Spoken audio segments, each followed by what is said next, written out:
Today on All Things 80s, how does this compare to this?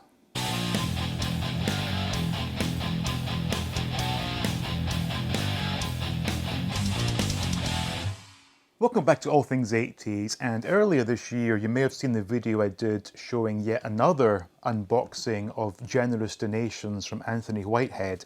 And in that box was this vintage 78 land speeder, which is in need of some repairs.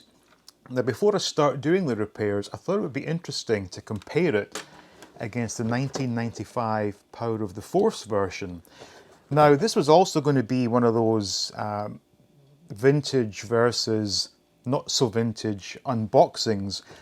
I purchased this on eBay, listed as brand new sealed in box, which was actually completely untrue.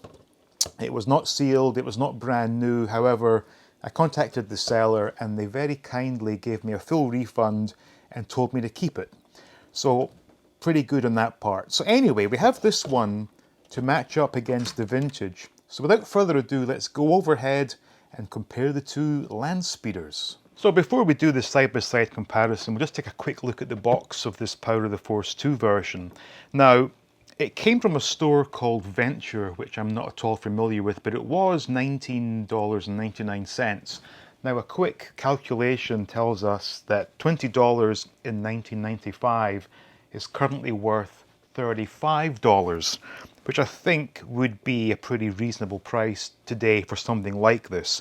Now, interestingly enough, the front image does not show the button that pops the hood on this. However, the side images do show that button, so I'm not quite sure why it was removed from the front image. We of course have the beefy figures, which I do not have, so I cannot put them into this vehicle.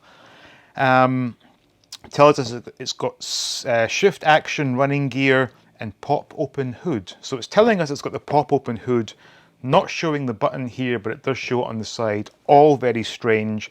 Again, figures sold separately, which is a bit disappointing because I do have a Power of the Force 2 speeder bike, which did come with a figure, which I thought was a really nice touch.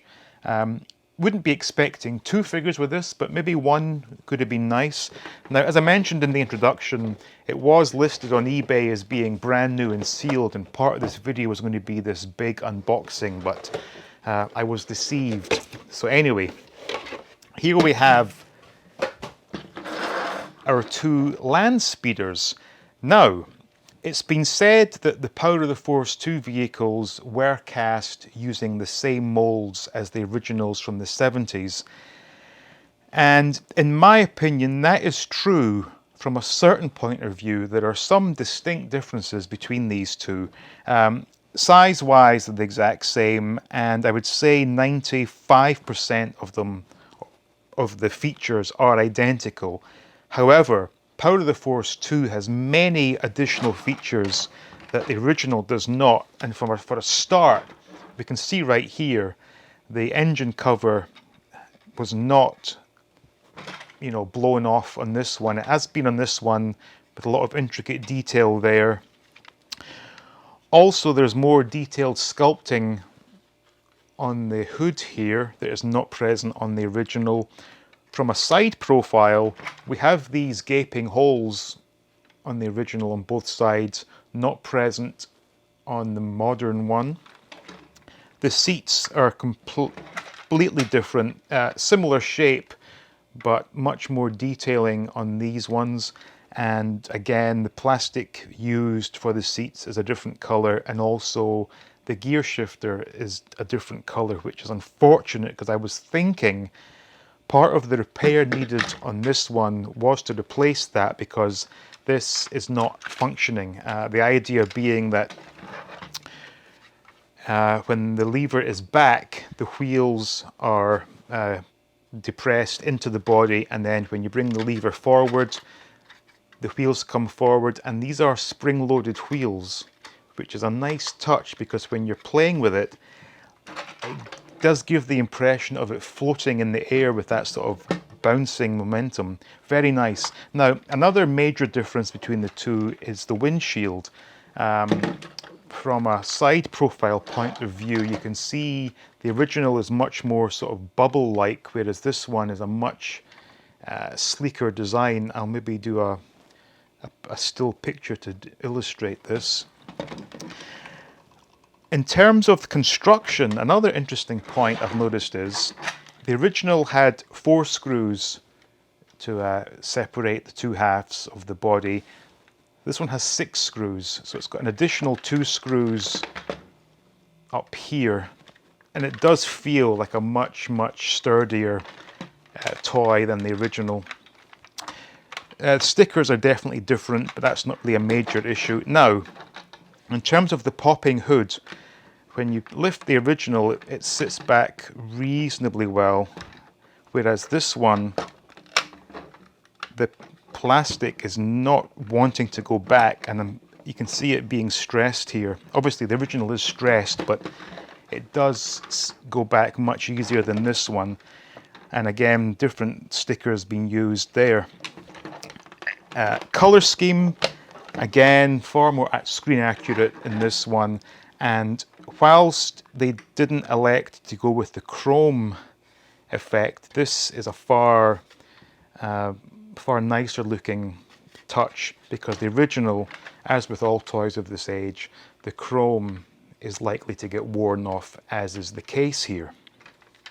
Now, a really cool part about this that I didn't really know until the other day was that there are in fact foot pegs on the back of the chair here, which are used to accommodate the droid. So you put R2-D2 on his back, he goes in there, and C-3PO can sit upright with his foot peg, or the peg stuck into his foot down here. I have noticed on the Power of the Force 2 version, there is one peg on the back of this chair.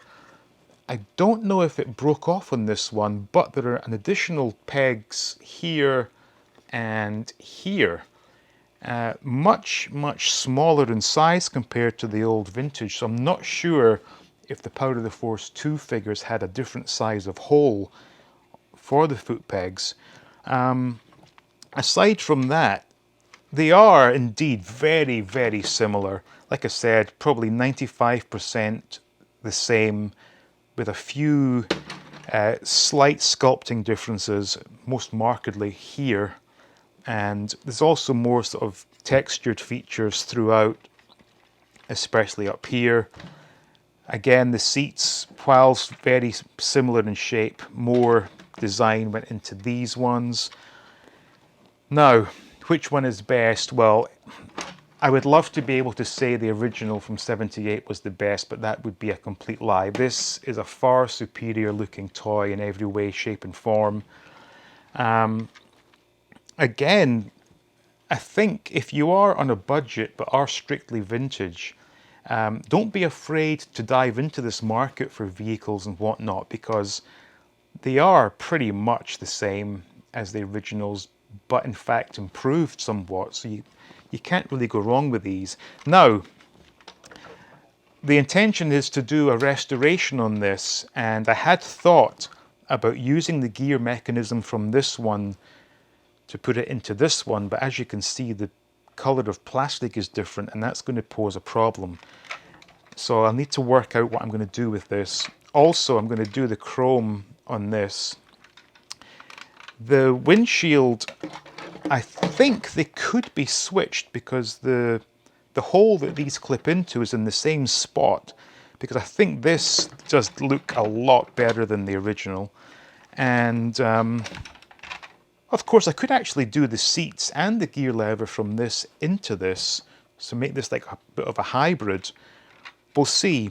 We're not doing the restoration just yet. Now, there is another problem with the wheels on this one. So the wheels, I think, are in the down position on this one, but a common problem seems to be that the tension on the front springs goes, or it could be the spring is missing, or one spring is missing, because when it's sat on the table, it does slope down the way, whereas this one clearly does not, and it has the perfect sort of floating motion going on there.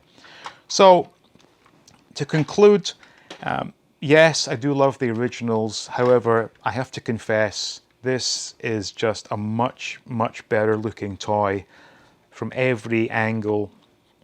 And the fact that it's got nice new or newer springs inside means it works perfectly.